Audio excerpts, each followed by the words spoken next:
खंड से आप ले रहे हैं ना, इसलिए तो।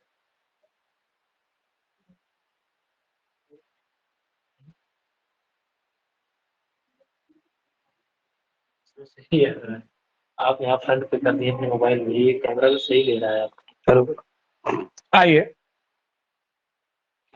उपनिषद को देखते हैं। और कितने उपनिषद पढ़ने हैं यूजीसी में हमको? मात्र 6 उपनिषद पढ़ने हैं। कितने उपनिषद? 6। तो 6 के बारे में आज पहले हम जान लें कि क्या क्या पढ़ना है 6 उपनिषदों में। तो सबसे पहले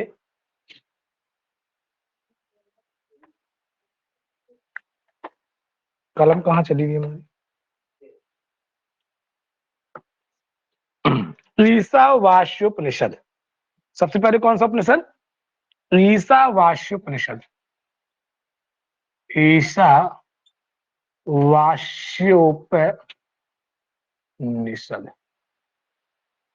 ये ईशावास्योपनिषद जो है कहां से लिया गया है? ईशावास्योपनिषद।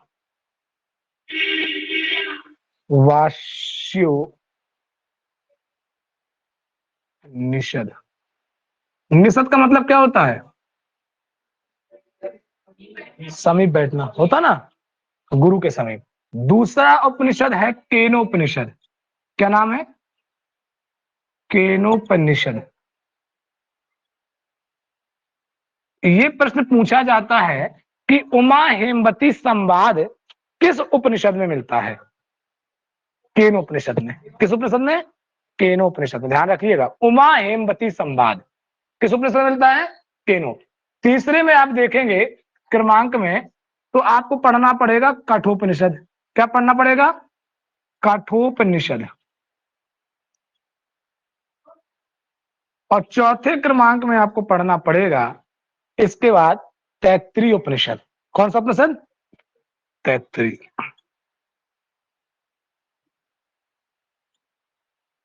तैत्तिरीय उपनिषद। और 5वें क्रमांक में आपके में है श्वेताश्वर, है ना?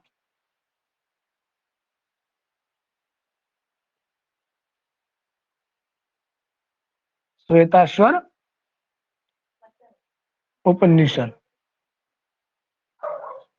श्वेताश्वर उपनिषद, ठीक। अब इसके बाद आपको जो अंतिम उपनिषद पढ़ना है उसका नाम है बृहदारण्यक उपनिषद।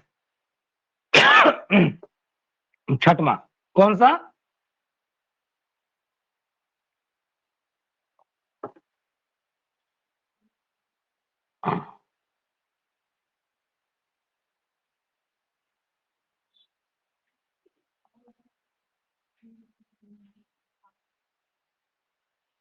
अब आपको पहले एक बात मैं बता दूं क्लियर, ना तो इन उपनिषदों में ऋग्वेद का वर्णन मिलेगा और ना इन उपनिषदों में अथर्ववेद का वर्णन मिलेगा। इन उपनिषदों में एक वेद का वर्णन मिलता है बीच में, जिसका नाम है सामवेद। तो आपको सिर्फ केनोपनिषद में अगर ध्यान दीजिएगा, कलम नहीं चल रही इसका मतलब कृपा कहीं रुकी हुई है। केनोपनिषद इसको समझ लीजिएगा, बाकी मैं आपको समझा दे रहा हूं। केनोपनिषद जो लिया गया है वो सामवेद से लिया गया। किस वेद से लिया गया है? सामवेद से। और सामवेद जो विभक्त है पूर्वार्चिक और उत्तरार्चिक में विभक्त है। ये भी बात को पता होना चाहिए, सामवेद किसमें विभक्त है? पूर्वार्चिक और उत्तरार्चिक, है कि नहीं है? हाँ। अब इस सामवेद में कहां से लिया गया है? तो ये तवलकार ब्राह्मण। कहां से लिया गया है ये केनोपनिषद? तवलकार ब्राह्मण से लिया गया है। तवलकार ब्राह्मण से, ठीक है ना? हाँ। अब आपका आता है ईशावास्योपनिषद। भाई ईशावास्योपनिषद कहां से लिया गया है? ध्यान रखिएगा, क्योंकि जो यजुर्वेद है उसमें 40 अध्याय हैं। यजुर्वेद किसमें विभक्त है? तो मैं यहीं पर लिख दे रहा हूं, यजुर्वेद जो विभक्त है वह अध्यायों में। कितने अध्याय हैं? 40 अध्याय हैं, ठीक है ना? तो शुक्ल यजुर्वेद में भी और कृष्ण यजुर्वेद में भी अध्यायों का वर्णन बराबर बराबर मिलता है। 40-40 करके 20-20 मिलता है। लेकिन अब ध्यान दीजिएगा, ये कहां से लिया गया है? शुक्ल यजुर्वेद से कि कृष्ण से? दो इसमें आपको मिलेंगे शुक्ल यजुर्वेद से। कौन कौन? एक तो आपका ईशावास्योपनिषद शुक्ल यजुर्वेद से मिलेगा, शुक्ल यजुर्वेद से। और ये शुक्ल यजुर्वेद के 40वें अध्याय से लिया गया है। क्या? ईशावास्योपनिषद। कहां से लिया गया है? 40वें अध्याय से। 40वें अध्याय से 1 से लगाकर 39 तक के अध्याय में कर्मकांड का वर्णन मिलता है। ठीक है। अब इसके बाद कठोपनिषद आप देखते हैं तो आपको बताने की जरूरत नहीं है, कृष्ण यजुर्वेद से लिया गया है। कहां से लिया गया है? कृष्ण यजुर्वेद से। और तैत्तिरीय उपनिषद कहां से लिया गया है? कृष्ण यजुर्वेद से। और आपका श्वेता श्वेतोपनिषद कहां से लिया गया है? कृष्ण यजुर्वेद से। और बृहदारण्यक शुक्ल यजुर्वेद से। इसलिए मैंने यजुर्वेद दोनों ऊपर रख दिए, शुक्ल भी ऊपर है और शुक्ल भी नीचे है। और बीच के जो उपनिषद हैं वो कृष्ण यजुर्वेद एक साथ लगे हुए हैं। कौन कौन? कठोपनिषद, तैत्तिरीय उपनिषद और श्वेता श्वेतोपनिषद। ये तीनों कहां से लिए गए हैं? कृष्ण यजुर्वेद से। अब ये आपसे पूछा जाएगा, ठीक है भाई, सामवेद से एक उपनिषद मिलता है, केनोपनिषद। अब इसकी थोड़ी सी जानकारी आप सभी उपनिषदों के बारे में बेसिक नॉलेज आपको पहले होना चाहिए। इसके बाद उपनिषद आज शाम की क्लास में मैं कोशिश करिएगा आप ऑफलाइन आने की, तो उसको पूर्ण रूप से जहां जहां से प्रश्न बनते हैं और भी उनको बता के कल हम नई किताब की शुरुआत करेंगे।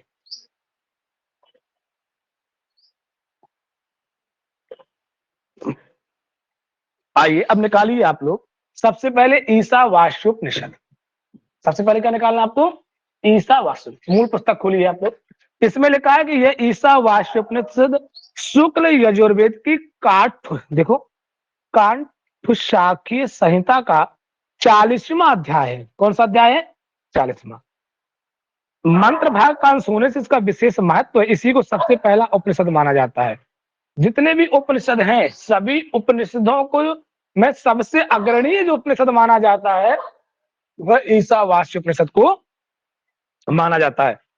और शुक्ल यजुर्वेद के प्रथम 39 अध्यायों में कर्मकांड का निरूपण है। मैं नहीं कह रहा हूं, ये पुस्तक कह रही है। उस कांड का अंतिम अध्याय है और इसमें भगवत तत्व रूप ज्ञान कांड का निरूपण किया गया है। इसके पहले मंत्र में ईशा वाक्य आने से इसका नाम क्या पड़ गया? ईशावास्योपनिषद। अगर आप देखेंगे मंत्र में तो लिखा है ओम ईशावास्यमिदं सर्वम यत् किंचम जगत्याम जगत तेन भक्तेन भुंजिता मां गृथा कस्य स्विधनम। और ईशावास्योपनिषद में टोटल मंत्रों की संख्या कितनी है? 18। लिख लीजिए वहीं पर, टोटल मंत्रों की संख्या कितनी है? 18। अब आते हैं हम केनोपनिषद की तरफ। ठीक है ना? तो यह उपनिषद सामवेद के तवलकार ब्राह्मण, और कुछ लोग कहते हैं तलबकार, कुछ लोग कहते हैं तवलकार। तो आप लोग उसको सही करके लिख लीजिएगा, तवलकार। तवलकार तवलकार को जैमिनी उपनिषद भी कहते हैं। इस उपनिषद को क्या कहते हैं? जैमिनी उपनिषद भी कहते हैं। अंडरलाइन कर लीजिएगा। तवलकार ब्राह्मण के अस्तित्व के संबंध में कुछ पाश्चात्य विद्वानों में संदेह हो गया था, परंतु डॉक्टर वर्नेल को कहीं से एक प्राचीन प्रति मिल गई, तब से यह संदेह हो जाता है। इस उपनिषद में सबसे पहले केन शब्द आया है। कौन शब्द आया है? केन। इसी से इसका नाम क्या पड़ गया? केनोपनिषद पड़ गया। तवलकार उपनिषद ब्राह्मण उपनिषद भी कहते हैं। इस उपनिषद को क्या कहते हैं? एक तो आपको मिल गया जैमिनी और दूसरा आपको मिल गया ब्राह्मण उपनिषद। ठीक है ना? अब इसके नवम अध्याय है। देखो तवलकार ब्राह्मण का नवम अध्याय है। इसके पूर्व के 8 अध्यायों में अंतःकरण की शुद्धि के लिए विभिन्न कर्म की उपासनाओं का वर्णन है। अतः उपनिषद का प्रतिपाद्य विषय पर ब्रह्म तत्व बहुत ही गहन है। अतः इसको भली भांति समझाने के लिए गुरु शिष्य संवाद के रूप में तत्व का विवेचन किया। क्या हुआ है कि देवताओं को अभिमान हो जाता है कि हमने ये सब कुछ किया है, उनके अभिमान को भंग करने के लिए भगवान नारायण को स्वयं यक्ष के रूप में अवतरित होकर उनके अभिमान को नष्ट करने का जो वर्णन मिलता है, तो सबसे पहले कौन आता है? इंद्र, आ से अग्नि, वा से वरुण और ई से इंद्र। किसके पास आते हैं? ये यक्ष के सामने आते हैं और भगवान नारायण उन यक्ष के रूप में उनके अभिमान को भंग करते हैं। इसकी कहानी आपको मैं शाम की क्लास में बताऊंगा। अब चलिए कठोपनिषद की तरफ।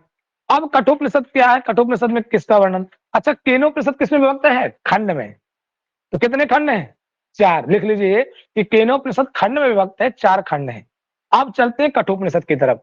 तो कठोपनिषद कहां से लिया गया? कठोपनिषद यह कृष्ण यजुर्वेद की कठ शाखा से, कृष्ण यजुर्वेद की कठ शाखा से, और इसमें नचिकेता और यम का संवाद का वर्णन मिलता है। किसका वर्णन, संवाद मिलता है? यम और नचिकेता। यम के संवाद रूप में परमात्मा के रहस्यमय तत्व का बड़ा ही उपयोगी और विशद वर्णन है, जिसमें 2 अध्याय और प्रत्येक अध्याय में कितनी वल्लियां हैं? ये भी कई बार प्रश्न पूछा गया है कि कितने अध्याय हैं, कितनी वल्लियां हैं? 2 अध्याय और वल्लियों की संख्या कितनी है? 3। तो 6 वल्लियां हो जाएंगी ना टोटल। हाँ, और कितने वरदानों की बात की गई इसमें? 3। पहला वरदान पितृ परितोष, दूसरा स्वर्ग की साधनभूत अग्नि तत्व का ज्ञान, और चौथा है आत्म तत्व का ज्ञान। ये और एक माला मिल जाती है उपहार के स्वरूप में, उसका नाम था श्रृंगा, है ना। तो ये आप इतना जानते रहिएगा। अब इसके बाद हम लोग चलते हैं अगले उपनिषद की तरफ। अगला उपनिषद आपका मिलता है तैत्तिरीय उपनिषद। कौन सा उपनिषद? तैत्तिरीय। आइए, तैत्तिरीय उपनिषद कहां से क्या है इसके बारे में भी आप जान लीजिए पहले थोड़ा सा।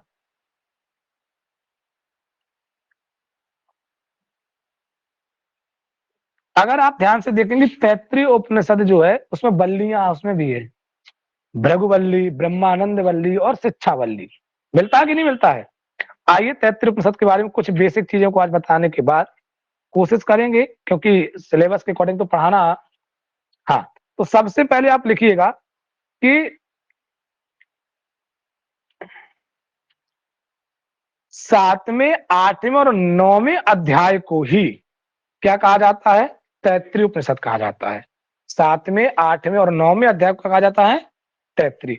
अब देखिएगा, तो सबसे पहले आपको मिलता है शिक्षावल्ली। क्या मिलती है? फिर क्या मिलती है? ब्रह्मानंद वल्ली, और अंतिम में मिलती है भृगुवल्ली। अब ये शिक्षावल्ली, ब्रह्मानंद वल्ली और भृगुवल्ली अनुवाक में विभक्त है। किसमें विभक्त है? अनुवाक में। तो शिक्षावल्ली में 12 अनुवाक हैं, ब्रह्मानंद वल्ली में 9, और ब्रह्मानंद वल्ली में 9, और ब्रह्मानंद वल्ली में 9 और भृगुवल्ली में 10 अनुवाक का वर्णन प्राप्त होता है। तो लिख लीजिए पहले क्रम से आप, शिक्षा, ब्रह्मानंद और भृगु।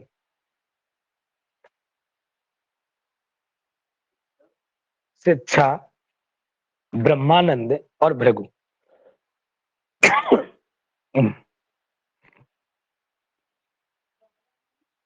12, 9, 10।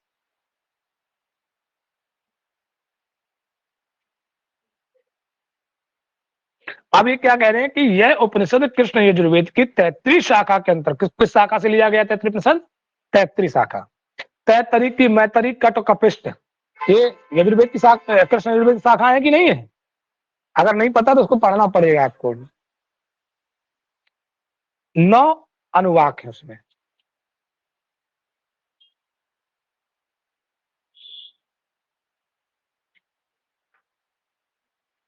और भृगुवल्ली में 10 अनुवाक है। ठीक है। तैत्तिरीय आरण्यक के 10 अध्याय। तैत्तिरीय आरण्यक में कितने अध्याय हैं? 10। तो 7वें, 8वें और 9वें अध्याय को तैत्तिरीय उपनिषद, बाकी को नहीं कहा जाता है। अगर आपसे पूछा जाता है, कोई कहता है कि मातृ देवो भव, पितृ देवो भव, आचार्य देवो भव, है ना, तो ये सब कहां से लिया गया है? तैत्तिरीय। श्रुतम में गोपाय कहां से लिया गया है?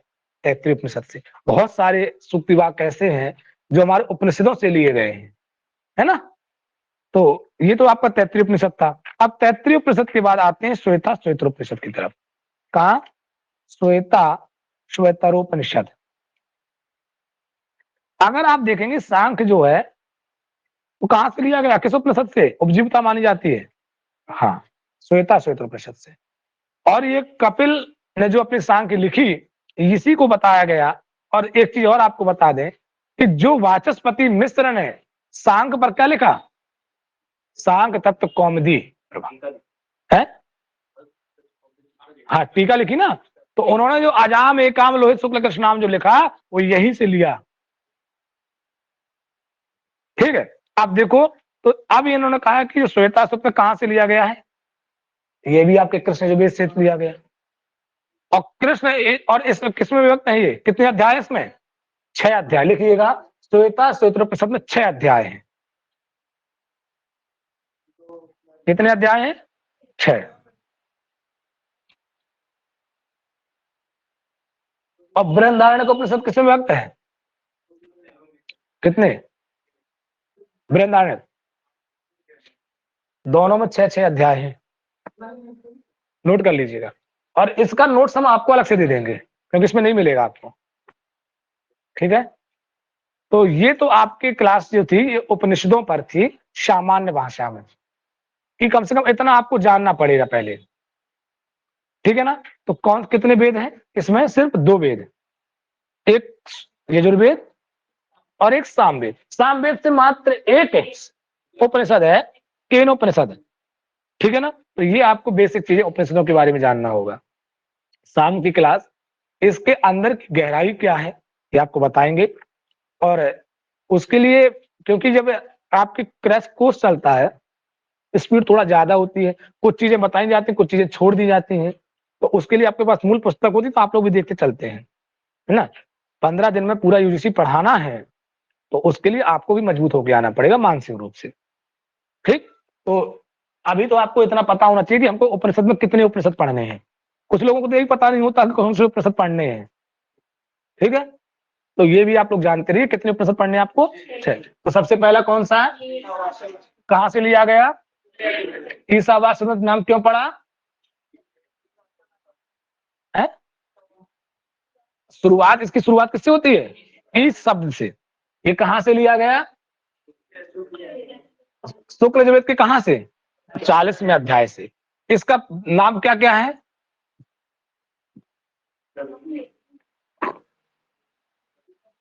इसमें 1 से 39 तक में किसका वर्णन है, कर्मकांड का वर्णन है।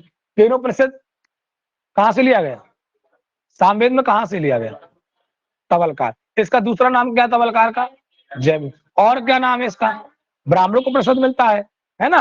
अब ये जो तवलकार ब्राह्मण है, ये तवलकार ब्राह्मण कहां से लिया गया है, सामवेद से लिया गया ना। अब कठोपनिषद कहां से लिया गया, कृष्ण यजुर्वेद की कौन सी शाखा से, कठ शाखा। किसमें विभक्त है ये, कितने, 2 अध्याय, 2 अध्याय और 6 बल्लियां, प्रत्येक अध्याय में 3-3 बल्लियां। ये आपको कंठक। किसका संवाद है इसमें, यम और नचकेता का संवाद है। कितने वरदान की बात हुई है, कि कौन कौन से वरदान मांगे। पहला वरदान क्या था, पहला वरदान था पितृ परितोष, दूसरा अग्नि तत्व का ज्ञान, और तीसरा क्या था, आत्म तत्व का ज्ञान। पहला पितृ परितोष, दूसरा अग्नि तत्व का ज्ञान, और तीसरा वरदान आपका मांगा गया आत्म तत्व का ज्ञान, कि आत्मा मरने के बाद शरीर से जाती है तो जाती कहाँ है ना। इसके बाद तैत्तिरीय उपनिषद कहां से लिया गया, किस कहां से, इसमें 10 अध्याय है तैत्तिरीय उपनिषद। तैत्तिरीय आरण्यक में 10 अध्याय है, तो 7वें, 8वें और 9वें अध्याय को ही तैत्तिरीय उपनिषद कहा गया। अब तैत्तिरीय उपनिषद में 7वें अध्याय को क्या कहा गया, शिक्षावल्ली। 9वें, 8वें को क्या कहा गया, ब्रह्मा, और 9वें को भृगुवल्ली। तो अब शिक्षा, ब्रह्मानंद और भृगुवल्ली, शिक्षावल्ली में कितने अनुवाक हैं, 12।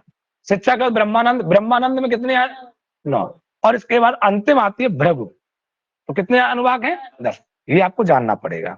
आचार, मात्र, पित्र और आदि जो वाक्य दिए गए वो किस उपनिषद से दिए गए, तैत्तिरीय। अब आता है श्वेता सूत्रोपनिषद, ये कहां से लिया गया, कृष्ण यजुर्वेद से।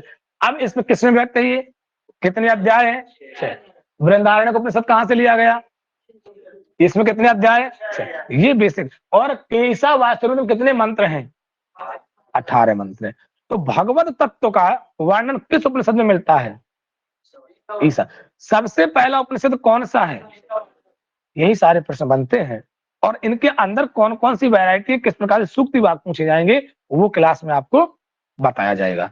ठीक है, तो आज उपनिषदों के बारे में इतना कम से कम आपको जानना चाहिए था, जो मैंने आपको बता दिया।